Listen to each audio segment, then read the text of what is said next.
dito guys, papunta to doon sa bahay na tinitirahan kung saan tira talaga yung asawa ko. Yan. Dati tindahan dyan. Das yun. Oh, ang ganda yun. Dati ang ganda-ganda yan.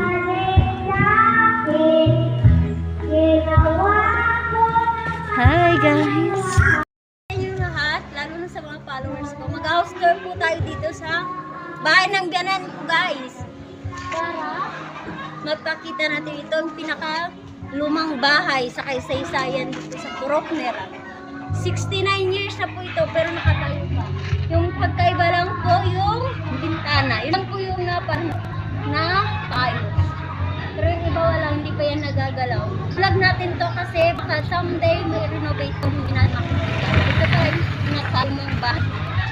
Yun lang guys. So let's go! Yan.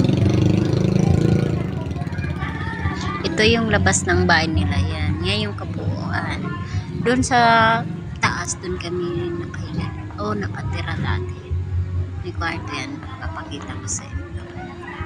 Yan. Yan yung mga martes guys. Choke lang. Yan yung mga matanda dyan. Kagantuhan sila. Yung dryer na yun. Yan yung gusto ng asawa ko. Siya daw magpapatayo ng mansion o mini mansion. Charis! Choke lang guys. Sarang kat to.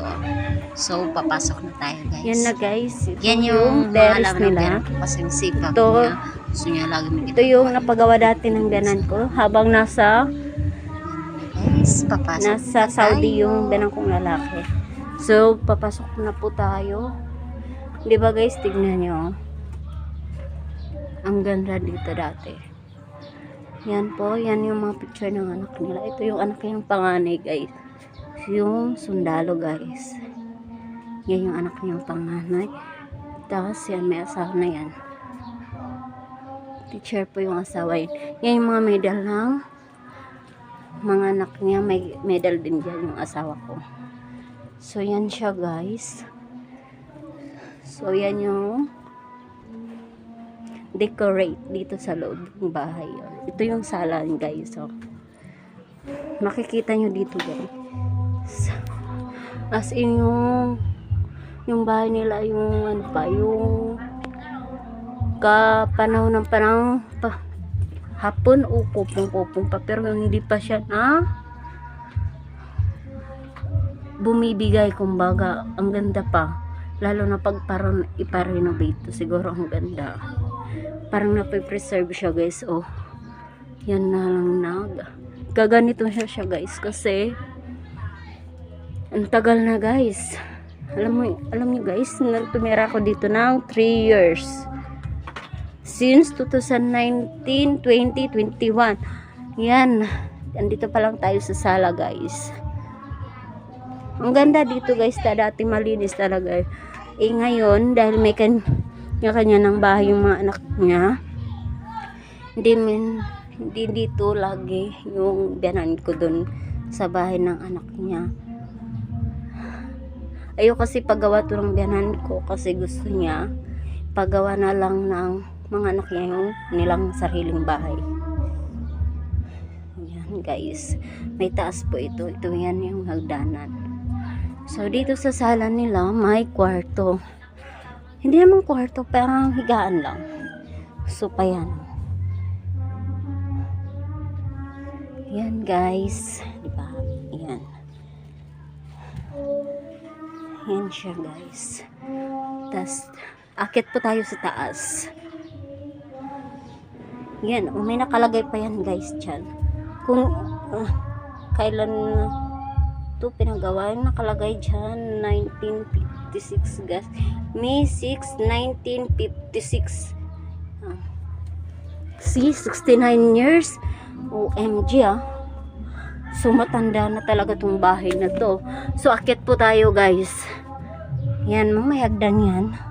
Nilagyan lang na yan ng wallpaper. Pero ang ganda ng hagdan niya guys. Kasi dati lagi malinis dito. Nilalagyan lang yan ng floor wax. Mong kintab niya guys. Ito yung papasok. Papunta dito sa second floor. Pangalawang palapag ng bahay. Tignan nyo guys. Oh. Kalumalumaan pa talaga. Ang ganda yun guys. Kahit ganitong bahay lang, stress ko siya. Dati ang ganda dito kaso natanggal na. Kasi hindi na nga natitirhan. Yan, mga ano yan dati. Mga malalaking teddy bear. Ang sipag kasi ng biyanan kong babae. Nilaban niya. Tapos yan, binalot niya. Andyan, no? Comforter kung ano. Ayan, no? Yung sipag at masinop siya sa gamit, guys. Kaya, ganyan nakabalot yan. Tignan nyo, guys, oh. Yan. Di ko alam yan. Basta gamit yan ng mga anak yung lalaki. So, yan, guys. So, tignan nyo, guys. So, ito yung taas pinaka terrace. Yan naman yung mga bahay ng mga marites. Joke lang, mga kapitbahay niya. Di ba ang ganda, guys? Pasensya na kayo. So, ito, yan yung taas. Yung bandang doon, yung tindahan natin.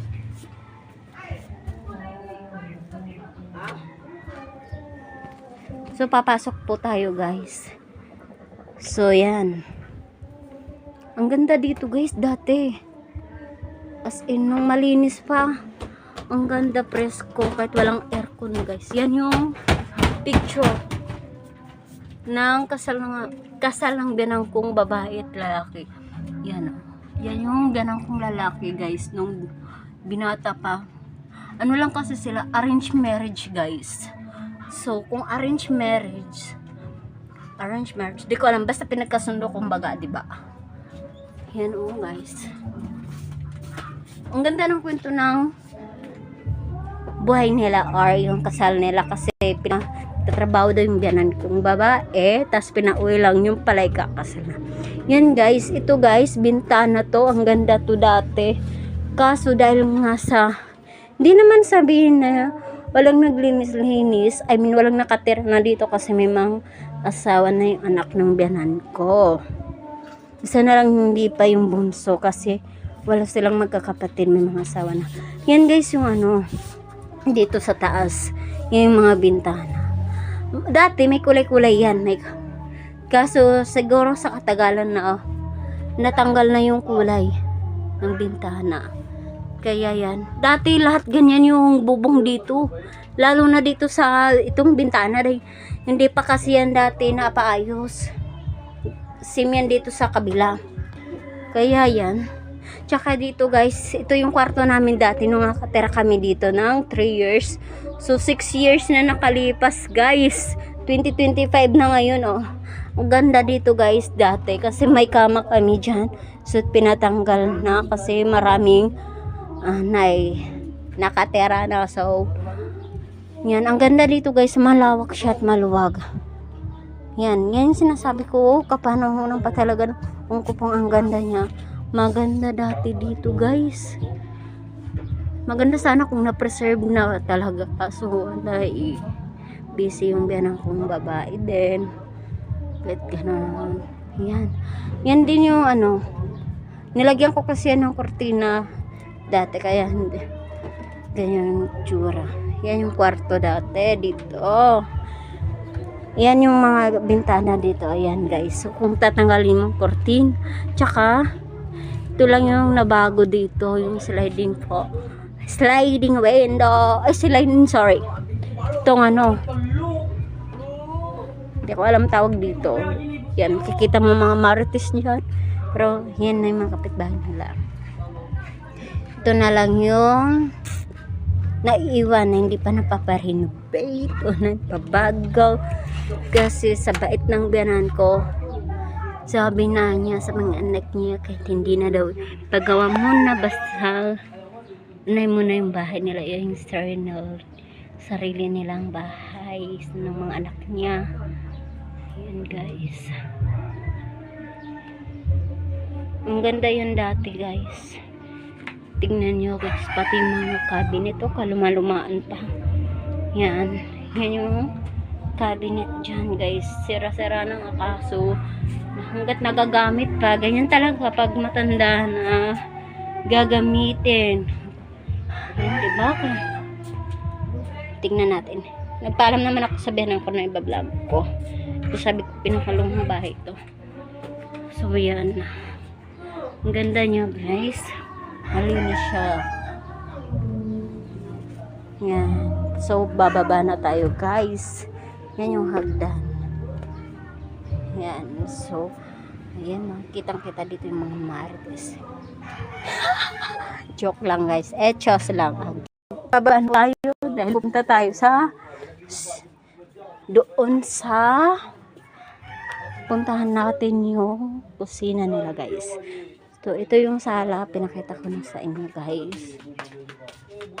Yan.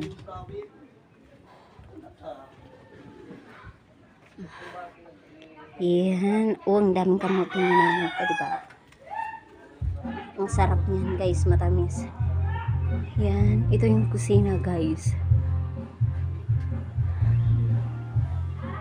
Yan yung lababo. Yan. Alam niyo, guys, dati dito ako nagluluto. Nung tumira ako dito. Dito na yung muntik na ako masunog, guys. Dahil din tayo marunong magluto. Nagsasayang lang ako. Pero nagluluto ng ulam yung biyanan kong lalaki. Ayan yung biyanan kong babae yung nakayelo. Salbay ka. CD, salbay ka. Bad ka. Yan yung cabinet nila. Check natin, guys. Yan. Diba? Basta talaga mga nanin.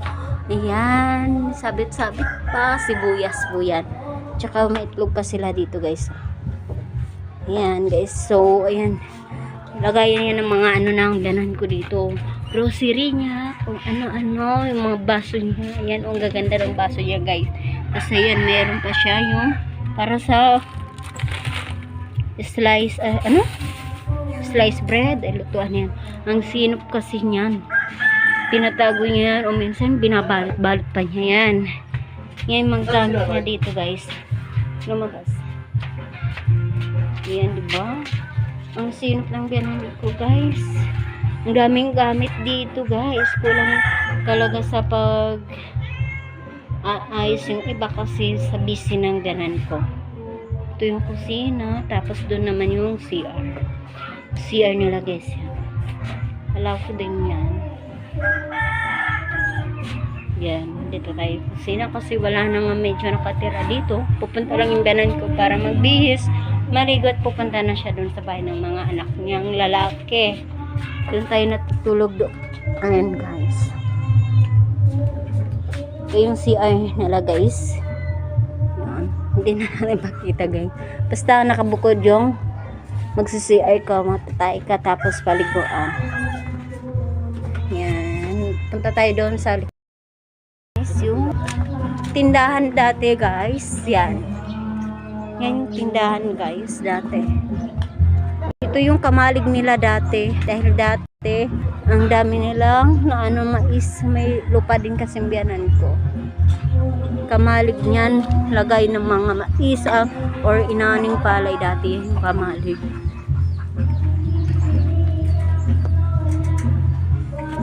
Yan yung tindahan nila dati na ginawa ding lutuan, guys. Yan. Diyan sila nagluluto minsan. Ayun nila doon sa loob kasi mainit kasi doon. Luma na kasi siya, so hindi na napaayos kasi tindahan nila wala na kasing nakatira masyado. Yung nandyan kalapate. Yan yung bahay na ng kalapati yung tindahan nila. Oh. Basta bahay yan ng kalapati na ngayon. Wala ka man yan dyan. Diba? Ayan o. Yan. Yan yung galing tayo sa taas. Tignan nyo, guys. Diba? Ang ganda. Yung design ka luma-luma papanaw na pong-pong. So yan. Ang hilig nila mag-tanim. Tapos may puno pa dito na hindi ko alam ko. Basta pang ano. Gano yung hindi ko alam basta ano, hindi ko alam tawag dun. Inano yan sa simbahan. Diba? Then guys, thank you for watching. Please follow and subscribe my YouTube channel. Thank you.